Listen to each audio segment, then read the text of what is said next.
Well, hi, Scott. Welcome to Better Than Fine. Hi, Darlene. So great to chat with you. I'm excited to reconnect with you. It's been a long while. Yeah. I confess though, whenever I interview anyone that has a Wikipedia page, I just start to get this a little bit of nervous. Oh, no. Well, then we got to balance that out and get you a Wikipedia page. That's the solution. That's clearly the case, right? Mm, mm, Who do you well, you've had a podcast for a long time, the mm. psychology podcast. A really long I time. love your podcast. Thank you. Thank you. 7 years or 8? 2014. Oh, you've been at this a minute. Man, you probably give me some big pro tips. Yeah, it's been a while. Who do you get excited, well, I guess who do you get nervous to interview? You've had a couple of big names. I used to get nervous all the time, and then I just got to the point where I did so many of these interviews. I mean, it was like I'm almost 300 episodes or something.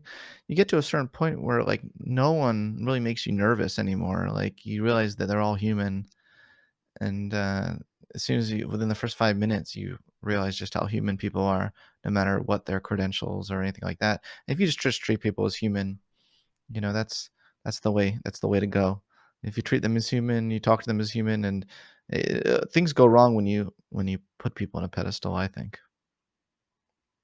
Yeah, I think that's very wise, right? And a kind of Mm, across the board, yeah, that idea of not seeing anyone as human, as seeing them kind of like a any kind of monolithic identity, right? Where yeah, we obscure their humanity in our imagination.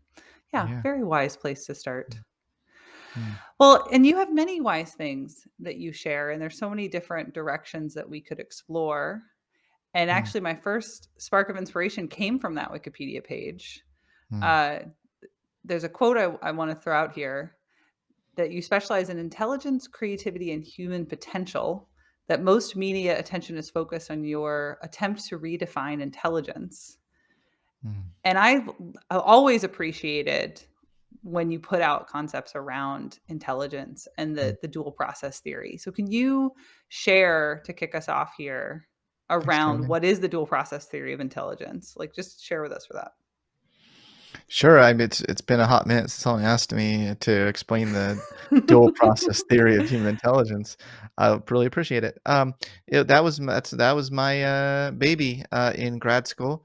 It seemed like so many theories of intelligence were focused on explicit intelligence, which is what I called, IQ test kind of thinking.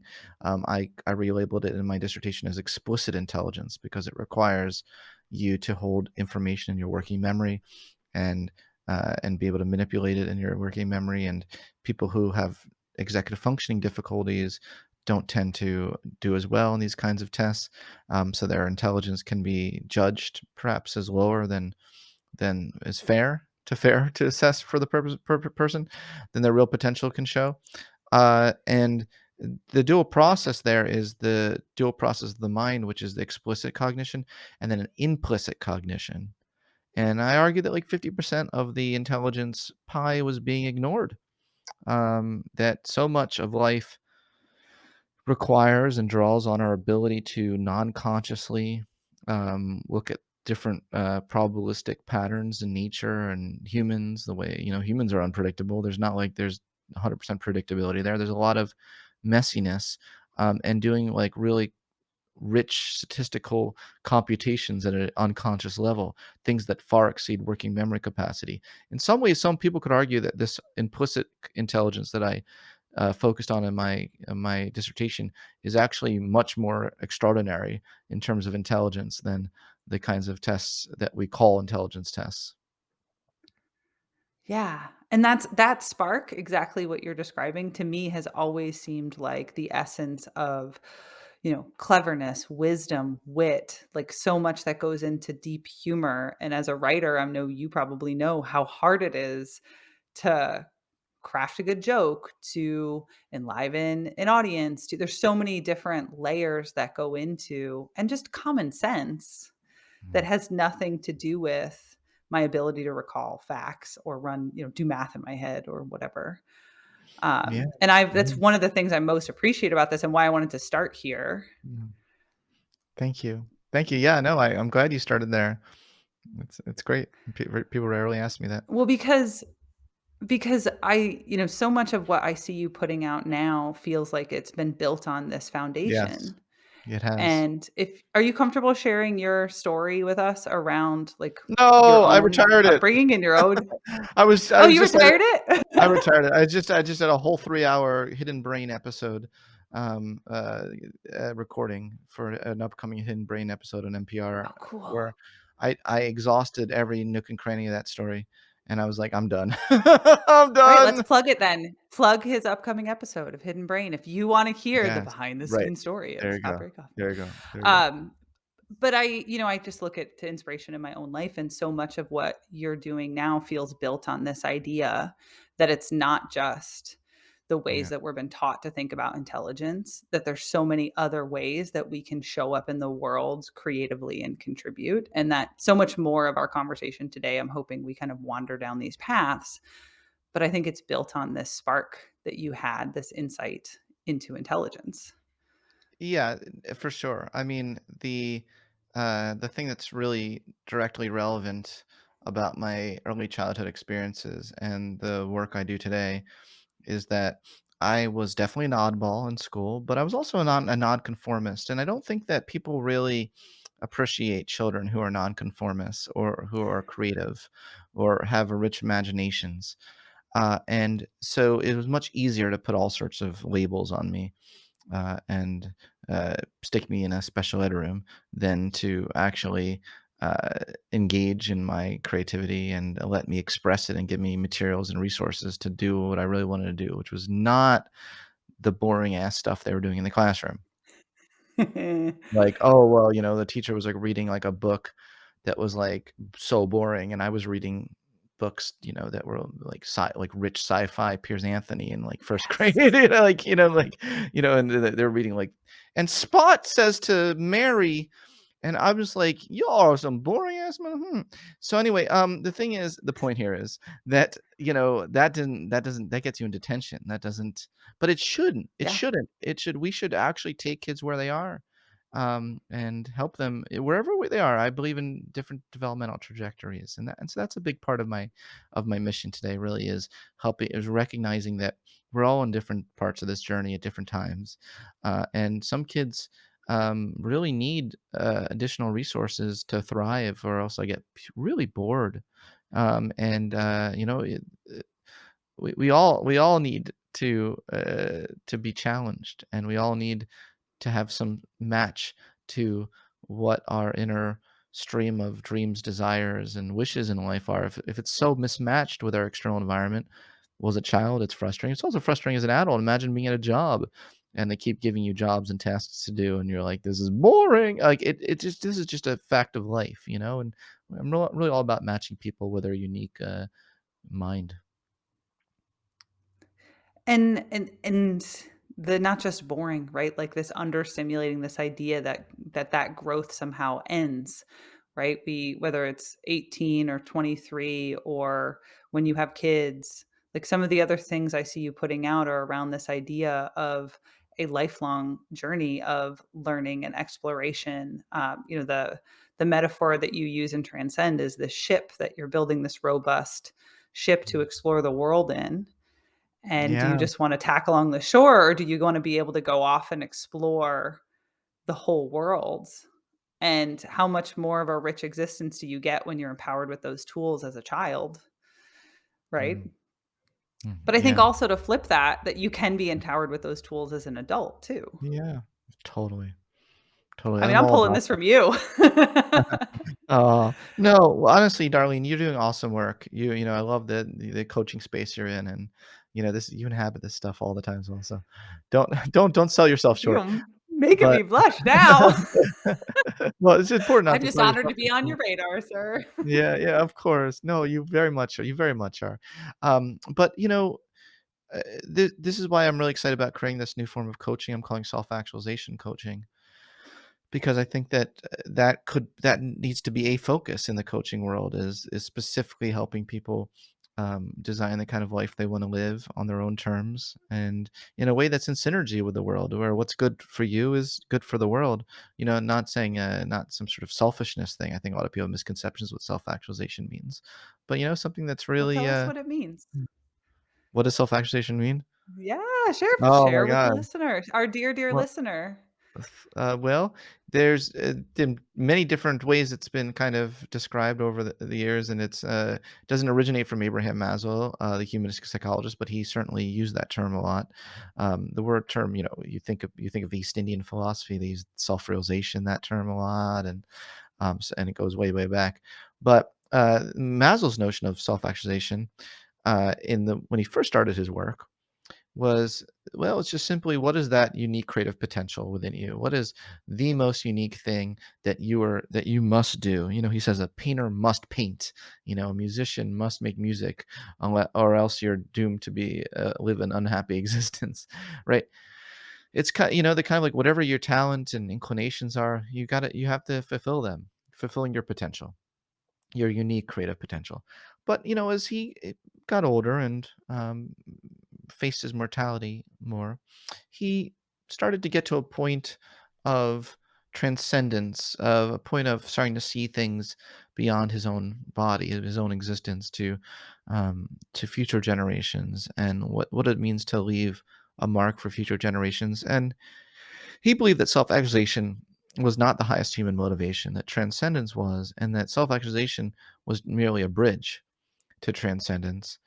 But what was unique about that way of thinking about it, which is the way I think about it, is that it is a necessary condition for transcendence. Some people might not say so. They may uh, I would argue narcissistically think that they are enlightened after taking a couple yoga classes, or like, okay, you can do the downward dog pose now. You're more enlightened than the neighbor next door to you, right? And so you can kind of get this complex in your head, like, it's called the I'm enlightened and you're not effect in psychology. And that's a Technical very term. yeah, that's the technical term. That's a very like vertical way of thinking about transcendence. I'm all about horizontal ways of thinking about transcendence. Like thinking about it in the sense, it's not about um it's not about doing spiritual practices so that you're somehow have a higher level of consciousness than other mere mortals. But it's really, to me, a integrates your self-actualization. It's really the harmonious integration of your whole self in the service of realizing the good society. So there really is a component there's a component there of you're contributing positively to society, but also the kind of being that emanates within you, is a being that is very integrated, and isn't coming from a place of ego and destruction. Unfortunately, in this world today, you see a lot of people who, in the name of transcendence, are doing things that are really coming from a place of ego and power or motive. That's not integrated, in my view. Yeah. And that in your opinion, that transcendence also, and this is me kind of having a clarifying question of my own thought in the moment, Hmm. that it's not just a thinking about community, it's not just a thinking about greater integration, an experience, right? There's an emotional, experiential component of feeling part of a greater whole. Would you agree? Yeah. Yeah, I do. Uh, I would like us to rally around very common transcendent experiences more than we go to our silos and divide from each other, along the lines of our religion. Which God do we pray to, or politics? Which Yeah. political leader do we pray to? Ooh, don't wander down that path. Yeah, yeah. Um, but I like your framing of it as a bridge between Mm, actualization and transcendence because and I want to get your opinion on this as well. In sure. my thinking on it, when I think of it from a coach perspective, a bridge goes both directions. And Mm, I think that while our moment to moment brings us toward whatever our actualization or the expression of that might be. I actually think these transcendent moments bring back the reason that fuels our day-to-day, behavioral choices, if that makes sense. So when we have these big transcendent experiences, they're the flywheel on why we take better care of ourselves and take better care of one another in all of the, Corey Muscara calls it the grandmother's wisdom, right? Underneath Mm, positive psychology. It's like, it's I true. think the transcendence gives us the crank turn on the Mhm. why. Yeah, that's beautifully put. That's really beautifully put. Yeah, I can't add to that. Oh, dang. Well, I stumped the man. Not Well, stumped. okay, It's so It was then let's. good. Was it a question? Did you ask me a Oh, question? thank you. Yeah, I wanna I'm curious of your thoughts if you have experienced the same as someone who, this is a lot of your deep thinking, from what I Mm, understand, is in this space of how do we facilitate what is, so often we hear about self-transcendence as difficult to study because it's difficult to facilitate outside of psychedelics. We mm, can't just spark awe in the lab in simple ways consistently. mm. So, as someone who's done deep thinking in this, is that what you're seeing as well? As you have a self transcendent experience, you have a peak experience, and it then fuels you toward the desire to actualize and also to meet the other foundational needs that support your ability to and constitution to keep showing up in the world. Yes, because what self-transcendent experiences do for you is they help you reprioritize or prioritize with greater clarity your hierarchical goal structure, which is a boring way of saying what your highest level What dreams you are, want. what you want out of your life, what you most want out of your life.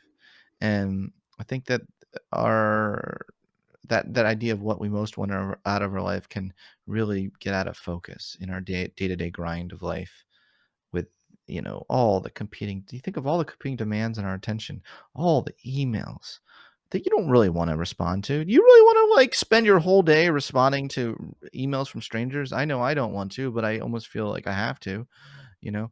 But it's, well, I just went on a little tangent there, but, the point here is that But I'm with you. I'm with you 100%. there's so much that's just taking you away from your highest level priorities in life. And so being able to have some of these transcendent experiences allows you to really refocus and really hone in really quickly on what matters, because you see the preciousness of life, you see the fragility of life, and you also can see more clearly your own where you fit in the whole of the oneness of the universe. That actually nicely leads me, and I think beautifully leads to this next question I want to ask you, which is around, you say, oh, the painter paints. And so often when I work with people on their well-being, the drive for meaning and purpose, and to your point, there's so many ugly distractions right now that are Mm, hollowing out the feeling that any given individual has something unique to offer. mm, And so I'm curious if you have any wisdom to offer, or if anyone in your own coaching experience has come to you with this feeling of, but I don't have that. I don't have the painter paints feeling. I'm not yeah. unique and special. A lot of And people where feel does that way. that lead you? Yeah. To a dark place. It tends to What do lead people to you what wisdom do you offer that person? well, I mean, well, first of all, I think that, like, late blooming is underrated. So, when a lot of people later in life, they eventually discover what they love, I ask, "Wait for what?" They're not it's like, "Calm down," "Why do you need to have it all figured out this minute?" I have a lot of college students who I mean, I've taught college students many, many years, and, uh most of them don't have it figured out, and it's not like I've given up on them. It's not like I'm like, "You're all worthless. You haven't figured out yet your purpose." And I know that you're not saying that. You're not saying that they're Oh, worthless, I think but it's a ridiculous cultural expectation we have that someone's correct. gonna know at 17 when they apply to undergrad who they're gonna be when they're 45. Like that, why are we setting ourselves up for that? And you're cutting short this I beautiful agree. journey of self-discovery. I've switched gears so many times in my 20s and 30s, and I fully Totally. expect to again when I'm like, I might get my PhD when I'm 60, and I hope that I want to. Yeah, totally. So that's a really unrealistic expectation, but a lot of adults put unrealistic expectations on themselves because I my view of a calling is not it's not something that comes from within. It's a calling is something you're called to do, and you can be called to do something anytime. There's so many needs in this world. There's so many people suffering, and there's so many potential ways to jump right in right away. Like if you come to me, it almost seems like people get too narcissistically obsessed over what is my purpose? What is my one purpose? I haven't found my one purpose. It's like shut the fuck up. Okay, look, because here's the thing. Ah. Sorry, I'm like I'm a straight Oh, you talker, can but here's fucking the thing. curse on this show. Yeah, okay, Please okay, fucking good, curse. good. I've been okay, that's good to know because 'cause I've been beeping myself, Oh, censoring myself, don't let that but fly, my yeah, friends. okay, cool. I don't know. But I feel like people get so obsessed with that, and it's like, will you listen to yourself? Like, while you're so obsessed with what is my one true purpose, there's like millions, billions of kids that just like died in Africa from starvation. You could have spent some of that time just like look, but my point is there's so many like needs that can be fulfilled. You can waste your whole life trying to figure out what am I? Who am I? What's the core of and I say much more Well, and important question. There are more important questions than that. even Yeah. that question creates the construct that there's only Yeah. one Correct. purpose, And that's true. That's or that there is a real self as well. And I've challenged that. and that purpose is static. Yeah. Totally. Right, Totally. that my one self has one purpose. So, all right, I got a quick story for you. When I was Okay. 18, I nearly died in a car accident, and it Wow. should have been horrible, and I walked away from it, and nobody, even the accident reconstructionist, can't tell you how I walked away. It's amazing. And my grandmother, who is very religious, uh, crying hysterically tells me, "God sent an angel to save me." And in my Mm. 20s, I saved 3 lives in different instances, and every Wow. time, because 'cause I'm a smart ass, every time I went to her and I was like, "Was that the thing I was saved for? Like, was that it? Mm, Because if that was it, I better not cross the street tomorrow." And she would get mm, so angry, but it was this idea that if I have just one contribution to give, and I've like, I checked that box, like, lightning's coming. And I think it's a fallacy in the question of, like, what's my purpose? mm. Yeah, well, I didn't know that about your personal story, and, that's, incredible, and who knows, maybe it's true. There was an angel, um, and I think that we're on the same page with this. You know, there isn't one true purpose, but the point as well is that the purpose doesn't always come from within. It's a calling, is a better word for me than purpose, quite frankly, Love it. you know? You can have many, many callings, you know, and what's calling you? And that is so there is something that is within you that is relevant to the equation. I'm not saying it's completely outside of yourself. I'm saying what are the things that when you see certain people suffering or you see certain let's say even just certain stimuli like Yo-Yo Ma when he was very young, he felt called to play the cello. He just loved the sound of the cello, you know. There are little callings. It's not like he was a fully fledged, you know, cello player when he felt that calling, right? It's not what could you say what was it within him that allowed him to resonate with that? Well, we don't know. Whatever it was, it wasn't fully formed by any stretch of the imagination. We have got tons of things that aren't fully formed within us, potentialities. Um, Tons of potentialities. To say you only have one true purpose, my gosh, that puts way too much how limiting is that? You Yeah, have yeah, many potentialities that and there are many needs out there, so find the ones that match, you know, and that you feel called to do, but there's a lot out there of potential callings, and you have a lot of potentials within you, so there's hope. I would say there's hope. Don't go yeah. down to a dark path with that. Yeah. Yeah, I think I what I hear in this is you're saying, instead of investing time in the agony of this question of what's my purpose, to act, to find Mm, something that interests you, that does something beyond yourself, and follow it until you find the next thing and mm. keep going. Yes. Yes. Sound and wise advice, not from my grandmother. Yeah, and even just put Or up 3, Corey's 4 grandmother. Corey's going or put up 3, 4 at the same time, Yeah. you Yeah, know? why limit And yourself to one? I dig yeah, it. why be a serial monogamist? Oh, do you wanna wander down that Whoa, whoa, path? whoa, whoa, whoa, whoa, whoa, whoa. It's Valentine's Day. It's Valentine's Day. Yeah, we're Yeah, recording yeah, on Valentine's Day, yeah, everyone. yeah. That's a Woo! different show. This Where'd ain't we the go? Savage Love Cast, man. No, no, it's not. You're right. I meant that My as a mom listens to metaphor. this show. I don't think that we can really mess with her that hard. Well, I meant it as a metaphor. Yeah, to your Oh, I know, ideas. I'm just Yeah, but it was fun yeah. to laugh with you, my friend. It was fun. Can we switch gears? Which any direction you wanna Let's go do in. it. I wanna talk you had a recent episode of your show where you interviewed Sam Harris. Mm, And I found that episode to be fascinating. mm. And I'd love to explore at least one of the core ideas from that episode with you. And Sure. for anyone who is listening that wants just a long, deep wander into some incredible thought leadership on free will, like pause now, go listen to the psychology podcast and come back. But so let's set up this argument around free will. Oh boy. For the uninitiated, what's Wh free will? I feel like I'm throwing you the snowball, like some big snowballs today with some ice in them. Oh boy. What Oh is boy. free will? What is free will? That's the question. People disagree in the field about what it means for our will to be free.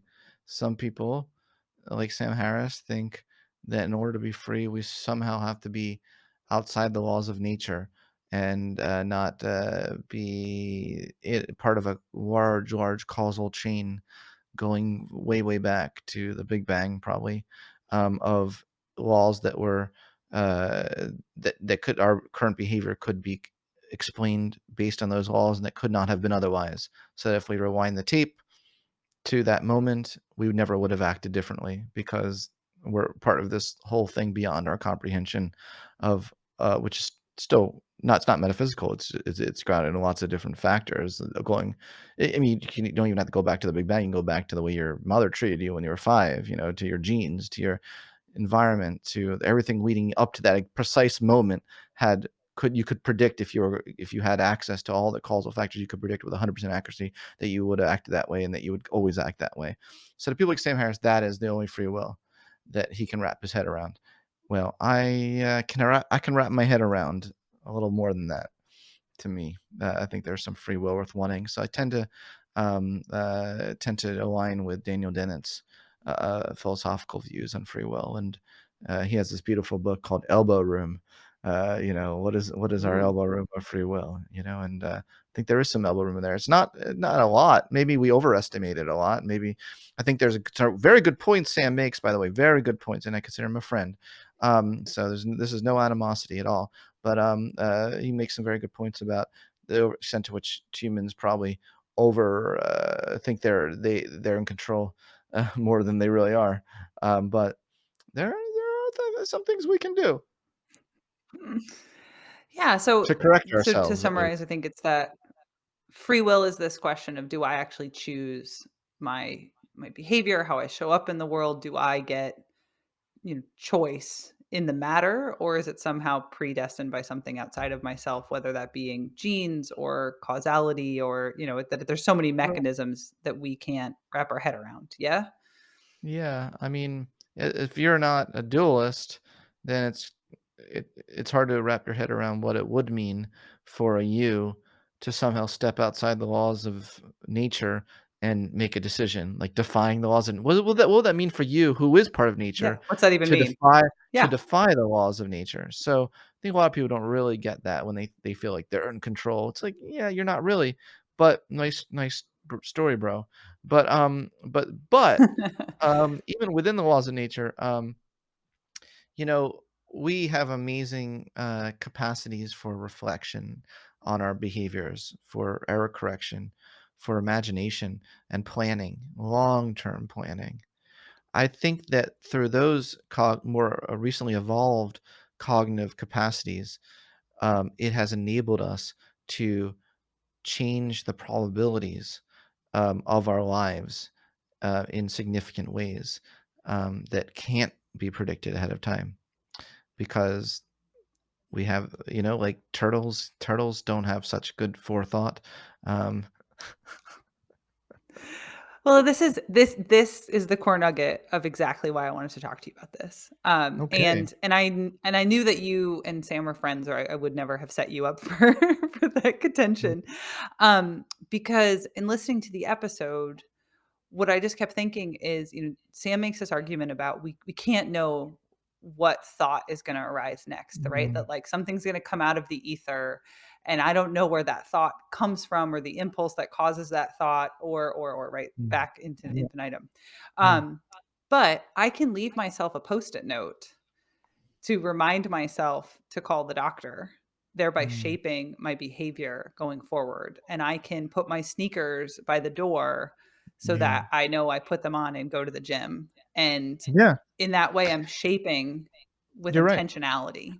His theory of free will is very passive and is based on a particular mode of consciousness that doesn't generalize to all modes of consciousness.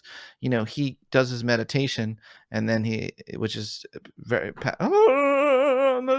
meditating. It's so passive. It's like passive. I Wait, just so let is the, meditation better than my down dog? no, Which no, one but brings me closer to Uh, enlightenment? that I don't know, that I can't answer, but, like, meditation, it's so passive, you're like, "Oh, there's a thought. Oh, I witnessed that thought. Oh, look at that thought." Okay, but, like, that's not the only mode of consciousness, like, if you're gonna conclude everything about human consciousness from one mode of consciousness, then you got a problem, buddy, because what about, like, the football player mindset? Is that football player who's, like, tackling and running down the court, like, t after someone, like, passive? No, that's some active, shit right there, right? Like, is the person who's like, working like extremely, extremely hard and diligently to like, um, uh, to crack some code or to get some job done. There's a very, very active process, and the kind of cognitions that come online there are more free will worth wanting than just in a meditation practice, which is beautiful. I'm not hating on meditation, but I'm saying that level, that just get in touch with your pure being, has its merits, but it's not the only mode of consciousness we have. Well, and to your point, if we take that, like, let's take the sports performance example, that I can take that, cognition one step further and be contemplating how I'm going to, run a play. Like, how am Mm, I, let's look at Phelps, who had rehearsed his swims in his mind so many times so that when he jumped in the pool in the Olympics and his goggles were full of water, mm, he didn't miss a stroke because he knew in his cognition how to do it, even if he were blind, and he set mm, a world record. Right? yeah. Like, he rehearsed that state with contemplation as opposed to just mindful self-observance. Yes. Yes. And that's, to me, the nature of, like, free will. Let me put the bumpers in the bowling lane, and, maybe I throw the ball crooked, but I put the bumpers there so it still knocks the ball the direction I want it to go. Yeah, the kind of cognitive processes you're talking about are definitely in line with the ones I see as a free will worth wanting. That's what we isn't that what we ultimately want at the end of the day? See, the thing is, the philosophical notions of ultimate free will that a lot of people hold as a standard of free will are not what most people mean by free will in everyday parlance. And I've asked this question. I've asked this question to philosophers. I said, "Who are you philosophers to just define it as the like, what makes you right in your definition? You're not God." These philosophers think they're God sometimes. Well, this is one of the things I love about your work, and I'm enjoying about talking with you now, is that you are willing to question these foundational questions. This I is think what got me partly in if we go trouble in back. school. Yeah, this is what Yeah, got but me in it's what trouble. makes you so brilliant now. Thank you, thank you. But if we go back to where we started, right? Like, if you see everyone as human and you don't put people on a pedestal, then you're not going to go, well, oh, you're a philosopher, you must be right. I'm Exactly. I'm just a psychologist, right? But you don't do that. I love it about you. No, no. People are annoying. Regardless of their qualifications, we're all annoying. Fair, fair. Well, yeah, everyone's annoying in some context, right? In their own way. But, well, I mean, I love humanity, so I say that cheekily. Oh yeah, I know. I know you're just joking because Mm, I follow you on the gram. You talk about loving mm, humanity all the time. And mm. and a lot of the beauty that we can focus on in humanity, even when humanity's Yeah. in the squeeze sometimes. In the what? And I think in the squeeze, like we're going through it. We've got Oh, yeah. stuff going on. But Yeah, I think, gotcha.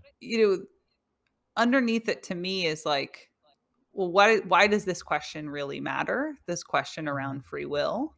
And mm, as people who facilitate change in others and want genuinely for the world to be better, to for people to thrive, for people to cultivate well-being, I think if we don't believe in the potential for free will and choice and proactive change, then what are we even doing, mm. right?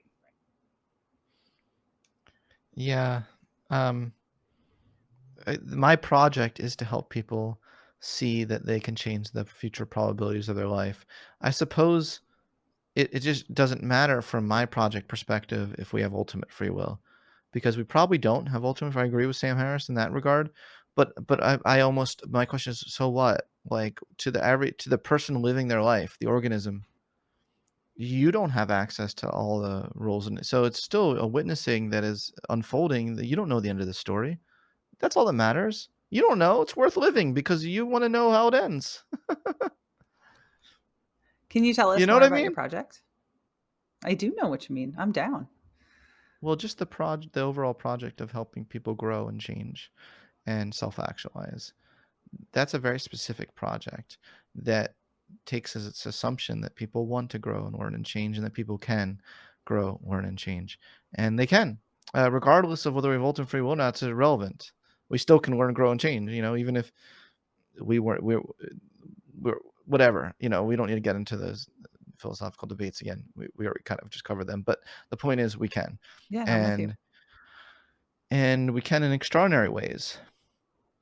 I mean, before ninth grade had no sense of what was possible in my life. I thought I was just, I don't know what I thought. I was destined for nothing. But after I got inspired and started to see what I was capable of, I never looked back, and I discovered a whole other universe of Can possibility.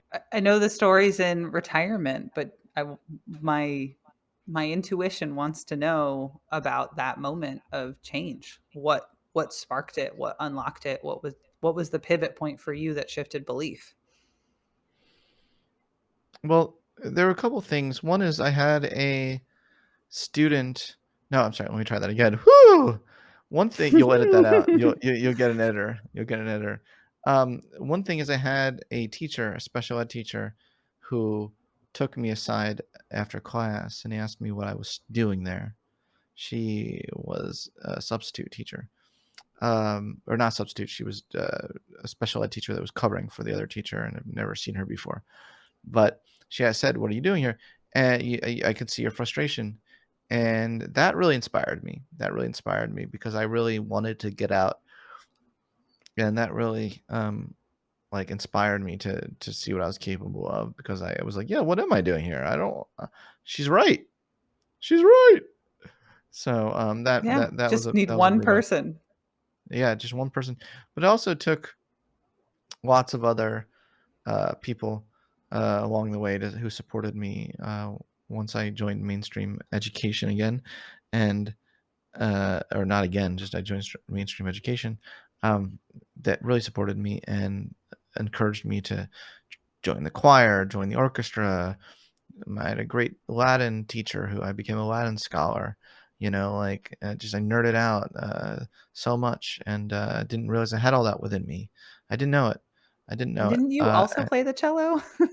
Yeah, my grandfather taught me. My grandfather was a cellist with the Philadelphia Orchestra. Awesome. Most cello Mm, references ever on a BTF episode. mm, And I think to your point is this diversity of interest and education is one of the themes I think we've been weaving through this is like not any kind. So often now we see kids who are pushed into a monolithic interest with the belief that they're going to be a collegiate athlete or whatever. mm, And really there's so many things that we follow in interest and curiosity throughout a lifetime that you don't know what's going to circle back. I was mm, an undergraduate acting major and That's so walked cool. away from it to go into fitness and now bring it back Mm, all the time now as a content creator. mm. Where did you go Never to school? expect it to be on camera again. I went to U Mm, Albany for undergrad. that's so cool. Did you do musical theater at all? I did musical theater in high school, and then I actually had my freshman year, I was at the, Geneseo State for musical Cool, theater and then transferred to Albany for straight plays, um, because cool. we haven't met in person yet, Scott. I'm 6'1", so I'm not very castable on stage, but I I had loved no idea musicals. Oh, that you yeah, were I'm so tall. huge and a soprano, so I was basically uncastable. Mm. Eh, so we are. You But could the play, point being, like the giant in, Jack and the Giant or whatever it is.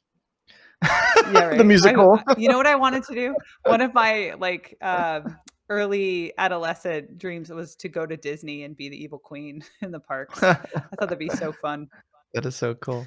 But but the point, because you were also into musicals too, weren't you? Yeah, I was totally into musicals, and I love the really, like, the the operatic musicals, like Les Mis and, uh, Yeah. yeah, I like Jekyll and Hyde. I like things they're just I like dramatic, you know? Yeah. Phantom. Phantom was one of my big ones. I Oh, I really wanted love to play Phantom. Christine, but Yeah, I had this love it. illusion that we were gonna find a 7-foot tall role and I would be able to play Christine. Oh, that's so funny. But that variety of interest, that creative spark, I think also just develops skills in us that then serve us in a variety of ways. And the pleasure, the enjoyment of it fuels, fills us up so far outside of our productivity identities and these other things that we're taught to think of as valuable. Mm, yeah. Well, Scott, we're getting about that time. And I want to thank No! you so much. Darlene! No, we can keep going. What else do you want to talk about? Let's dance. Thank you for Yeah. being willing to No, still give my me your pleasure. time. Oh, my pleasure. I really like you, Darlene. You're very cool. You're really cool. Thank You're you. you're my kind of people. My kind of people.